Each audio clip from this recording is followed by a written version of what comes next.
This is the second of our fiscal year 2026 budget hearings for agencies under the jurisdiction of the Subcommittee on Financial Services and General Government. Today, we welcome the Chairman of the Securities and Exchange Commission, my good friend Paul Atkins. Paul, thank you for being here. I'd also like to extend a warm welcome to the other senators that have joined us here today. I don't know how well attended your hearing will be today, Paul, but we're going to have a little bit of motion in and out, but please know that's no lack of interest in. It's just the voting schedule that we've got here. But I look forward to working with all of my colleagues here in a bipartisan manner to advance the ball. You know, access to deep liquid markets is a pillar of American economic strength. It supports innovation, job creation, and prosperity. And regulators like the SEC play a vital role in preserving market integrity, but they must do so without stifling innovation or unduly burdening investors with excessive compliance costs.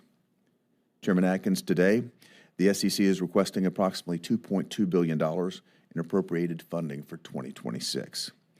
This funding supports the SEC's single appropriations account, salaries, and expenses, which has remained relatively flat since 2023.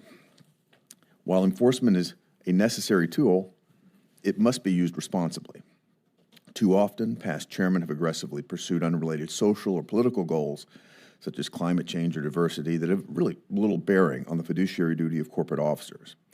I'm confident that under your leadership, the SEC will refocus on its core mission, that is protecting investors, maintaining fair and orderly markets, and importantly, facilitating capital formation here in America. This hearing also provides an opportunity to clarify the SEC's funding structure. While the agency is funded through appropriations, these amounts are paid for by transaction fees that the SEC collects pursuant to Section 31 of the Exchange Act. Over the last decade, the SEC has collected approximately $20 billion in such fees. These costs are ultimately borne by investors and market participants, and as such, are simply another form of taxation. As Congress considers future funding levels, we must weigh the benefits of prudent regulations against the economic burden that's imposed on the American public. Every dollar Congress takes from investors to operate the SEC is a dollar not invested in a new product or not returned to retirees in the form of pension income. Critically, I want to explore the SEC's evolving role in digital assets. Under the previous administration, the Commission imposed a regime of regulation by enforcement, and frankly, that chilled U.S. innovation and drove it overseas. Chairman Atkins, I commend your leadership in providing regulatory clarity for digital assets, and I look forward to working together with you as matters proceed. Congress today and in days to come, I hope, will be advancing my stablecoin legislation. We're undertaking careful consideration and much-needed action on digital asset market structure soon to come. As a steward of taxpayer dollars and as the vanguard of maintaining market integrity, it's incumbent upon the SEC to ensure that the regulatory environment supports growth, investment, and financial resilience. I want to thank you again, Chairman Atkins, for testifying today. I look forward to discussing your approaches to these objectives and my questions. I now want to turn to my colleague, the ranking member, Senator Reid, for his opening statement. Thank you very much, Mr. Chairman, and welcome, Chairman Atkins. It was a pleasure sitting down with you yesterday and discussing. Thank you so much. And I look forward to hearing about the SEC's fiscal year 2026 budget request, which we received Friday afternoon. Since the Great Depression, the SEC has worked to make the financial markets more transparent, fair, and efficient for investors. It has also worked to promote capital formation so that businesses can grow and contribute to our nation's economic success. The SEC meets its mandate by making sure that public companies are truthful and honest in their disclosures, by making sure that investors are not defrauded by their stockbroker or their financial advisor, and by making sure that when fraud does happen, investors get their money back. Unfortunately, the Trump administration has placed, in my view, at risk the SEC's ability to do all of these things. In some ways, this harkens back to the 2000s when an underfunded SEC, eager to please industry, utterly failed to detect and address the Enron debacle, Bernie Madoff's fraud, and ultimately the Wall Street collapse and the Great Recession. Today, our financial markets are even more complex than ever, and the Trump administration's chaotic economic policies roil the markets for investors. The resulting volatility opens up fresh avenues for insider trading and for market manipulation, and it creates a perception among the American people that the market is rigged. Throughout the government, there appears to be special rules for those with close political and financial ties to the president. As an independent agency, the SEC should be acting independently. However, it has dismissed pending cases against individuals and companies that do business with the president and that have been major political donors. And I'd like to hear the rationale for these dismissals. It's important, I think, to establish, again, to reaffirm the independence and the integrity of the SEC. While holding vast amounts of market-moving information, the SEC, as we discussed yesterday, has invited Doge inside the building. It has done so at the same time there's been an open case involving Doge's erstwhile chief, Elon Musk. In view of the potential conflict of interest, I'd like to hear what vetting the Doge representatives received, what information they can access, what restrictions are placed on their activities, what conflicts they may have, and what influence they have over commission and staff actions. Finally, the SEC appears willing to approve new financial products that could have significant risks for investors in the broader economy. For example, the SEC has just approved new products that package opaque, illiquid, and complex loans into securities that are supposed to be highly liquid and safe enough for retail investors. I'd like to hear how investors will be able to get their money out when the loans backing these products perhaps go south. In this environment, the SEC should be building its strength and expertise, but over 4 months, it appears to be disarming itself. The agency has cut its headcount by at least 15%, including some of its most experienced employees. I'd like to get your impressions of what this rapid brain drain is impacting the SEC. And again, the bottom line here is, does the budget request provide the sufficient resources the SEC needs to carry out its critical responsibilities? Again, thank you, and I look forward to the testimony. Chairman Atkins. Well, thank you, Chairman Haggerty and Ranking Member Reed and members of the subcommittee. Thank you for inviting me to testify today. This testimony reflects my individual views as chairman of the commission and does not necessarily reflect the views of the commission or my fellow commissioners. I'm grateful for the opportunity to discuss the SEC, including our important mission on behalf of our fellow citizens, investors, and taxpayers, and to speak to some of my priorities as chairman. First and foremost, it is a new day at the SEC. I am determined that we return to our core mission that Congress set out for us more than 90 years ago. The SEC's three-part mission was enunciated by Congress in the Exchange Act. And that's first, investor protection, which is vital to our mission, holding accountable those who lie, cheat, and steal. Second, capital formation is at the root of what we do, fostering a direct economical route for investors' capital to find its way to entrepreneurs and industry to create products and services that the market needs. And the third core part of our mission is maintaining fair, orderly, and efficient markets. Congress calls on the Commission to ensure that our regulations balance costs and benefits, that they do not become too burdensome by adding needless friction to the marketplace, undermining the capital formation that yields so much benefit. On the 30th of May, I submitted to Congress the agency's fiscal year 2026 budget request. I'm pleased to support President Trump's request of $2.149 billion for the SEC operations. This request reflects the focus on returning to the core mission that Congress set for the agency, as well as resource needs for the crypto task force. This budget level is flat as compared to both fiscal year 25 and 24 enacted funding levels. My time in public service in the private sector has allowed me to see firsthand how regulations affect markets and investors. They can stoke innovation, facilitate investment goals, and create opportunities or burdens on businesses' ability to compete and serve their customers. How we implement regulations at the SEC is crucial. It's one thing to write a regulation, quite another for it to achieve its intended goal. Regulations should be smart, effective, and appropriately tailored within the confines of our statutory authority. A key priority of my chairmanship will be to develop a rational regulatory framework for crypto assets and the crypto markets that establishes clear rules of the road for the issuance, custody, and trading of crypto assets while continuing to discourage bad actors from violating the law. Clear rules of the road are necessary for investor protection against fraud. Policymaking will be done through notice and comment rulemaking, not through regulation by enforcement. The Commission will utilize its existing authorities to set fit-for-purpose standards for market participants.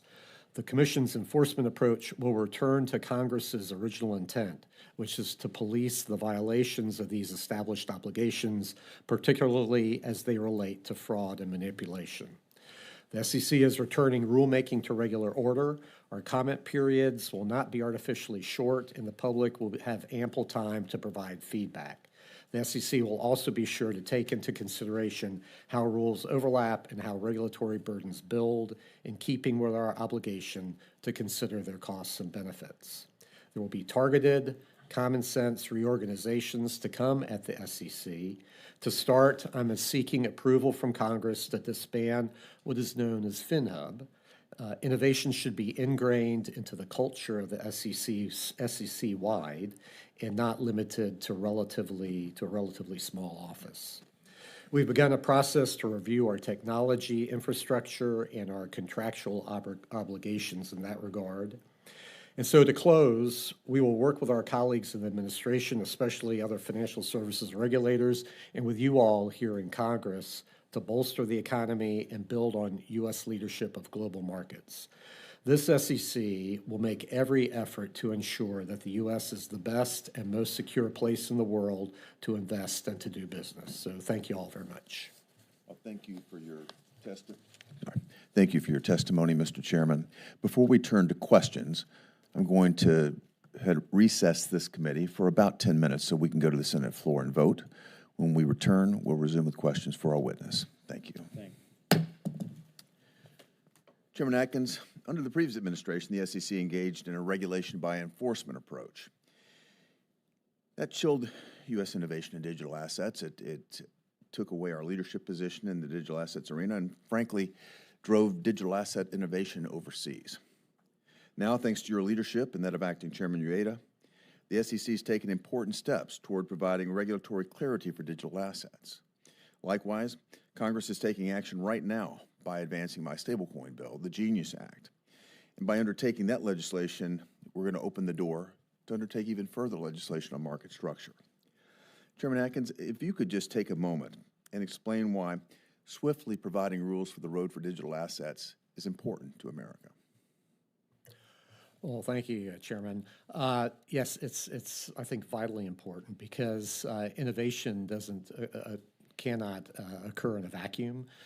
Innovation and new products, depend on certainty, and the more certain the rules of the road are, the better then people can go and get legal opinions in order to do things and make investments so that they're sure of what they're investing in and that the rules won't change down the road. So unfortunately, because we have for now almost a decade, lack of certainty in this area, I think that has chilled the investment climate, at least in the digital asset space in the United States. I certainly agree, and I sadly have seen innovators leaving America telling me they're going to start their next business in another country, this type of thing, simply because they lack the clarity that you're describing. So I think it's much needed. I'd like to turn our conversation now, though, to another area that I think is something that has an issue here in America that's gone on far too long. And that has to do with the dominant proxy advisory firms. That's ISS and Glass Lewis, to be specific. And they've been able to operate here in the United States with very little regulatory oversight. The firms have exploited their duopoly, and they've used it as a means to basically hijack corporate governance. And what they're doing is they're pushing costly and destructive partisan agendas through as they provide their recommendations. Think about it. U.S. public companies and their retail investors pay the price as shareholder returns take the back seat to, quote, woke partisan agendas.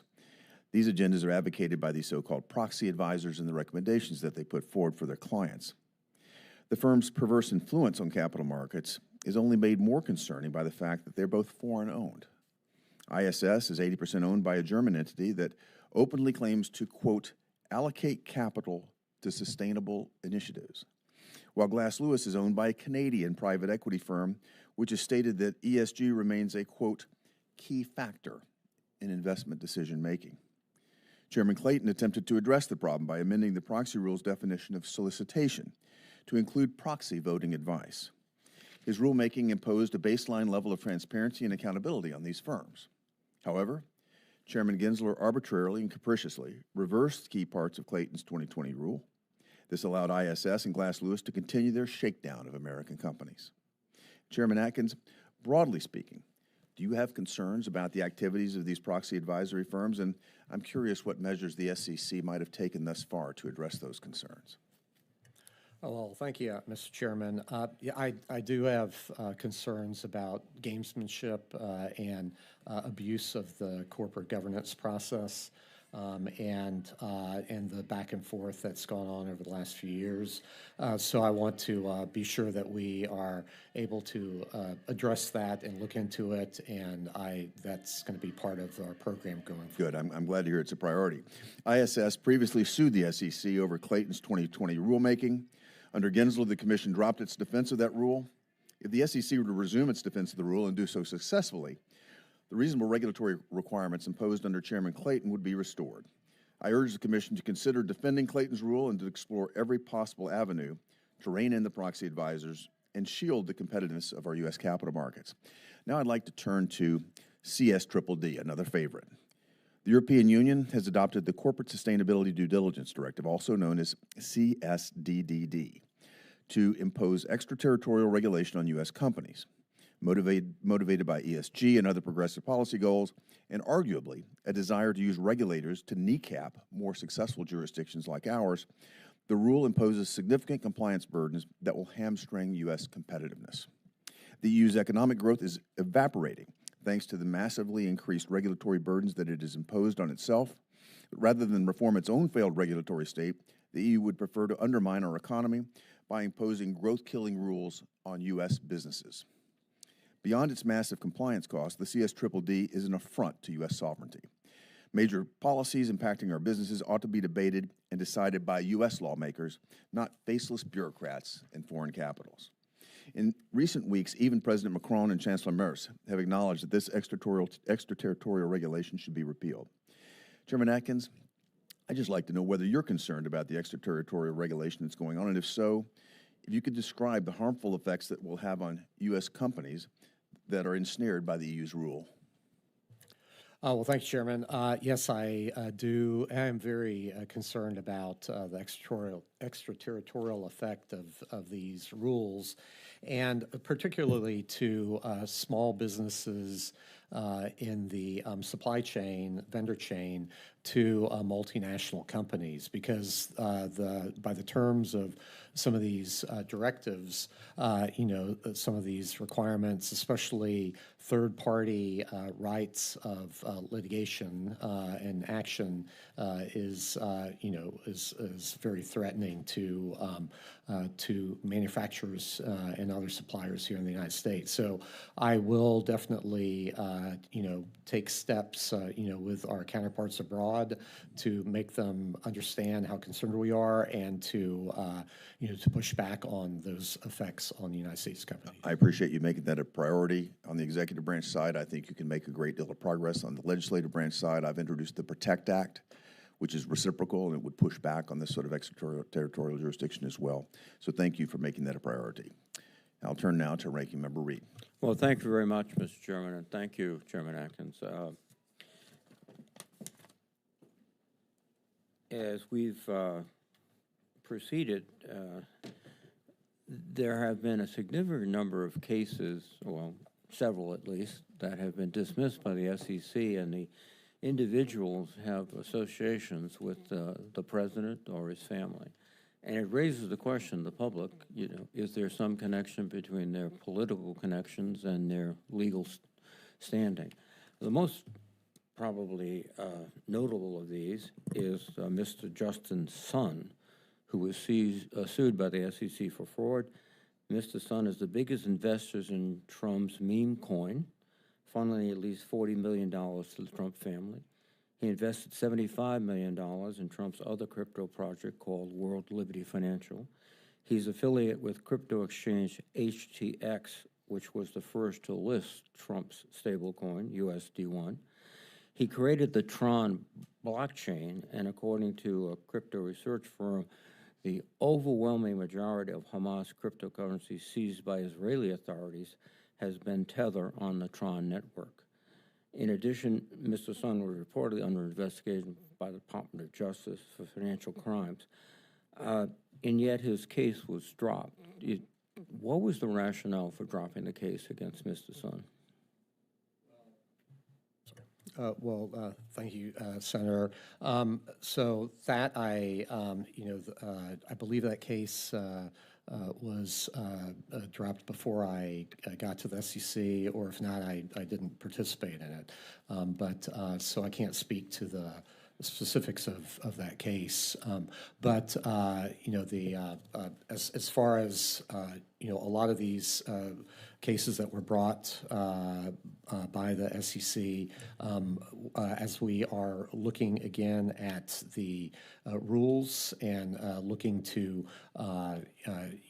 bring some order to the crypto markets and the rules that govern those, we're trying to square, our enforcement stance with, what our stance is with respect to those assets. Well, I think you appreciate at least the impression that is generated here.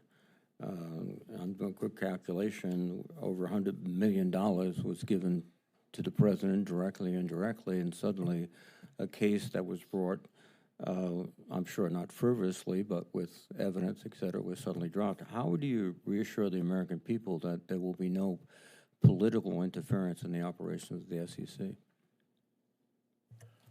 Well, Senator, this is now my third time at the SEC, so I've been in and around the agency for 30-some years. And so working with many chairmen and commissions over the years, I can tell you that, the commission addresses issues forthright and that without fear or favor and under both parties. And so I'm proud of the record of the SEC, and I assure you that, we will continue to do that while I'm chairman.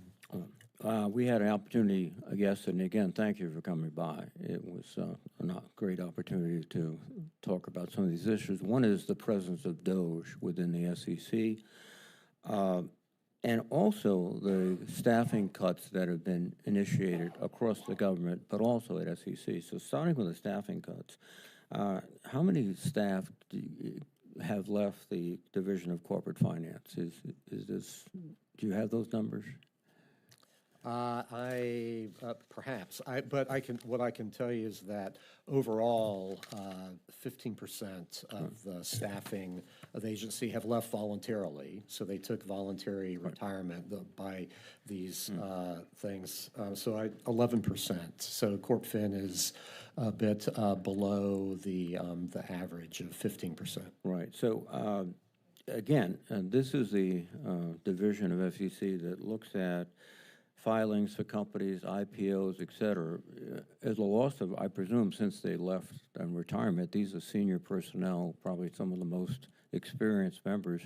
Can we assure the public and the corporate community that they'll still be efficient, effective, and timely review? Well, yes, Senator. So again, I've been in and around the SEC now for 30 years. And I have to say I'm very proud of the staff. I think they're very competent, and I think there's a deep well of competency there. And so the good thing, one thing that comes of retirements is that it allows junior people who are competent to move up the ranks. So I think that circulation is good. I miss the former folks who have left, but they took that voluntarily as far as the retirement goes. Well, my time's expired, so let me yield back to the chairman. Thank you. Thank you, Ranking Member Reed. I'll now turn to Senator Coons. Thank you, Chairman Hagerty and Ranking Member Reed, and to Chair Atkins. Thank you for being here. and for your service. I appreciated finally receiving more details on the President's budget requests, and I hope more broadly this is not the new normal for this administration. We need timely cooperation in order to draft our appropriations bills. I appreciate your appearance here today and the directness and clarity of your presentation. Taking a look at your proposed budget, it does include some cuts, particularly of concern to me is the Enforcement Division. And as you were just discussing with Ranking Member Reed, the number of career officials who've taken buyouts or have been pushed to retire. How many people have left the Enforcement Division over the last 6 months? Well, so there's been nationally for enforcement 15% decrease, so it's right at the average for the agency overall. And again, you know, we have a deep well of experience, and not just here in Washington, but throughout the regions, and so we have very competent people. And as we look at you know, going forward, our request is stable as to you know, previous years, and so you know, where there are gaps, we'll fill them in, and you know, I have confidence that we'll be able to do the job that we need to do with what we have. President Trump signed an executive order that paused all future investigations and enforcement actions under the Foreign Corrupt Practices Act for at least 9 months, if I'm not mistaken. No, for 180 days, forgive me.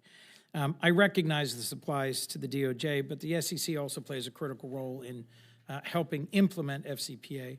You're authorized to share information obtained with the DOJ if they uncover potential criminal activity. I'm troubled that the president in this action seems to be deciding which laws will be enforced and which laws will have their enforcement suspended. Is the SEC under your leadership still prioritizing enforcement of the FCPA? And has the SEC offered any evidence to the DOJ that's been rejected due to that executive order? Well, I can't speak to any particular, you know, investigation or activity. I understand you can't speak to any particular investigation, but you certainly can report on whether or not that executive order has resulted in the SEC stopping all investigation or enforcement of the FCPA. Well, many of these cases involve many different aspects of the securities laws, so just that one section, yeah. And so, so to my knowledge, you know, nothing has been directly affected, but you know, I'm happy to get back to you on that. I'd appreciate it. Earlier, you said the core mission of the agency you now lead is to protect investors against those who would lie, cheat, or steal, which I would agree with you is in some ways the core mission.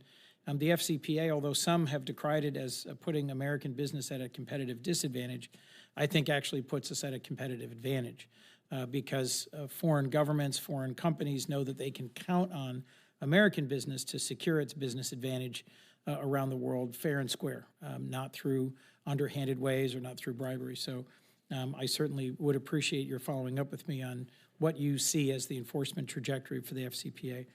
Last, cryptocurrency is a very pressing issue, an issue you have a lot of experience with, and I come at this topic through the lens, of course, of my home state, which has long been an established financial services and banking center. You've endorsed allowing crypto exchanges to handle both traditional securities and crypto in one entity. If exchanges like Coinbase, that are crypto exchanges, are permitted to offer their services as well as more traditional things, stocks and bonds, how do you ensure they're held to the same rigorous standards as more traditional banks and investment firms? Well, so that's part of our task now, to try to come up with regulations that make sense for the industry and that that allow for innovation. And so our task force, you know, is holding roundtables, and we'll come out with a report here in the next couple months, and we'll come up with proposed rules of the road to you know, and take comment, you know, in that regard, and then go ahead and go to you know, go through with a rulemaking process. Well, as you go through that process, I just urge you to hold to that core understanding of the role of the SEC to protect crypto investors from being harmed by fraud and market manipulation. The traditional financial services industry is subject to comprehensive regulation, And I think there's an understandable anxiety on their part about facing a direct competition from a financial sector that is lightly regulated or not at all. And while I recognize the value of innovation and of making sure that the United States remains on the cutting edge of innovation in financial services, I think that also has to be balanced with protecting investors and thus retaining the confidence that global investors have in the credibility of the American capital markets. And you have a unique role. I think your background and experience will be relevant. I very much look forward to staying in touch on this because I think this crypto task force you've put together is going to be critical. Last question, do you believe the SEC needs any new statutory authorities to regulate crypto and carry out the recommendations of the task force? Well, thank you for that. It would be great to be undergirded by statute, but in the meantime, I think we have enough authority to under the securities laws to be able to come out with regulations in this regard. But it's always best to have that firm foundation. Agreed. Thank you, Mr. Chairman. Thank you, Mr. Chairman. Thank you, Senator Coons. Chairman Atkins, we're awaiting Senator Van Hollen's arrival. This gives me an opportunity to ask you another question, and that broadly addresses what I think you and I have discussed before, my viewpoint that our capital markets remain one of the greatest sources of competitive advantage for the United States of America. And in my view, staying on the cutting edge of innovation in the capital markets is going to be a critical aspect of that competitiveness. I mentioned earlier in our discussion the fact that I'm introducing stablecoin legislation, the Genius Act, to begin to move us down that road, to create rules of the road for digital currency that would essentially take the United States into a modern-day payment system. It's got many benefits, particularly among those, extending the position of the dollar as the world's reserve currency, stimulating demand for U.S. Treasuries, and providing critical protection for U.S. consumers. I would very much be interested in your thoughts as to how we look at providing the statutory underpinning that you just described, and if you had a chance to look at the stablecoin legislation that I've proposed, whether that gets you moving in the right direction. Well, thank you. I salute you for advancing that bill and having it considered by the Senate. I think that one of the primary use cases for digital assets is stablecoin, and for payments and the rapidity of the transactions that are able to be done through that. And so I think that to have a bill such as yours that would provide for those both protections and to set forth that foundation, I think is really important. We have strong bipartisan support. I look forward to working with you and your team to advance this area. Now I'll turn to Senator Van Hollen. Thank you, Mr. Chairman. Mr. Chairman, good to see you again.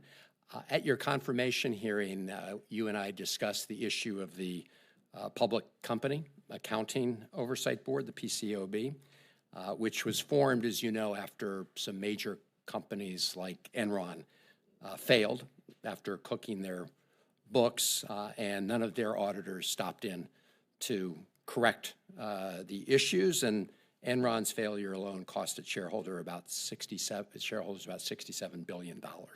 So Congress created the PCAOB, in effect, to audit the auditors and make sure they stop fraud at companies they audit before we have catastrophic failures like we witnessed in the Enron case. When you and I talked about this before in the Banking and Housing Committee, you agreed that the function played by the PCAOB was essential. Is that still the case? Yes, sir. Yeah. So one of the reasons I raised it then was I was concerned about efforts to fold the PCAOB into the SEC because of concerns that it would lose its punch and its ability to do the job. The House Reconciliation Bill, as you know, does fold the PCAOB into the SEC. I think that it will fail under the Byrd Rule, but I want to talk for a moment about the merits of that proposal. Because my understanding from the SEC itself is that, at least as of last month, the SEC does not have the personnel with the experience conducting those in-depth examinations or inspections of registered public accounting firms. That's based on information from the Office of the Chief Accountant. Do you have any reason to think otherwise? No, because we don't have that function, but if we get if it's folded into the SEC and we get the funding, we could take over that function using the examiners, I would imagine, from the PCAOB and not miss a beat. Well, I want to press you a little bit on that, Mr. Chairman. How many of the 600 PCAOB employees does the SEC plan to hire to keep this important function going? Well, we haven't done any study on that yet, but you say very easily that you could absorb them. That obviously requires additional funding, does it not? Exactly, and the way I understand it, that funding is contemplated by the. Well, so it's interesting you say that because the PCAOB right now is funded by a firm, a fee on the firms it oversees, right? Well, and also on public companies, there's basically Right. a wealth tax on companies. But it's a fee-generated revenue, right? That the SEC approves, and. Yes, right. but the reconciliation bill, Mr. Chairman, eliminates that authority. It eliminates the authority of the PCAOB. I mean, it eliminates the PCAOB, it folds it in the SEC. It does not include the authority to raise have fee-based revenue. Were you aware of that? Yes, but what I understand is that there is contemplated, funding for that, and built into our budget, we do have, since it's an even budget from last year, when you account for people who have left voluntarily from the SEC, we have about $100 million or so that could help tide it over. Right. Are you aware of what the current PCAOB budget is? It's perhaps 400. I don't. Yeah, know, no, you got it. something You got it right. It's 400 million. You've got 100 million in your budget. That's a $300 million gap. If you want to maintain, in my view, the same functionality, which is something that I think all of us should be very interested in, not just with respect to U.S. companies, but as you and I discussed, Senator Kennedy and I passed legislation to make sure that companies based in China that are publicly listed on U.S. exchanges are subject to this audit procedure. I assume you think that's a good thing, that they're subject to that. Well, I think the functions of PCAOB are vital, as we spoke of before, and, should that be folded into us, we'll be back to you all to, for the proper resources to carry it forward, so we won't miss a beat on that. I'm just saying, Mr. Chairman, it's pretty clear that the resources are not there in this budget if it gets folded in. I mean, as you pointed out, you've got 100 million extras. We're both pointing out the current budget is 400 million. So unless you really think you can fire or get rid of a lot of people and still do the job, we have an issue here. But I'm in my view, when something is not broken, we shouldn't try to come up with a different fix.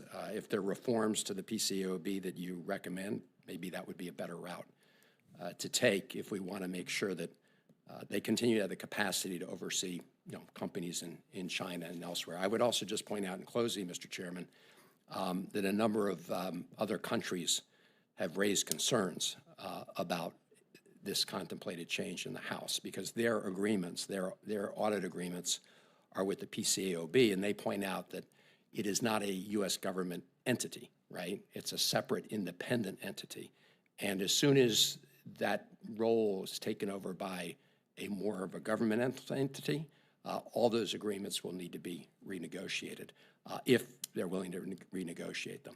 So thank you, Mr. Chairman. I hope we can continue to pursue this issue because I think that what the House did is essentially breaking a system that is actually working quite well right now.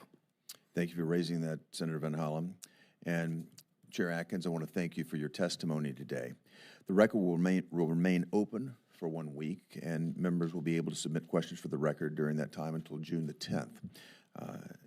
Now, this meeting is adjourned.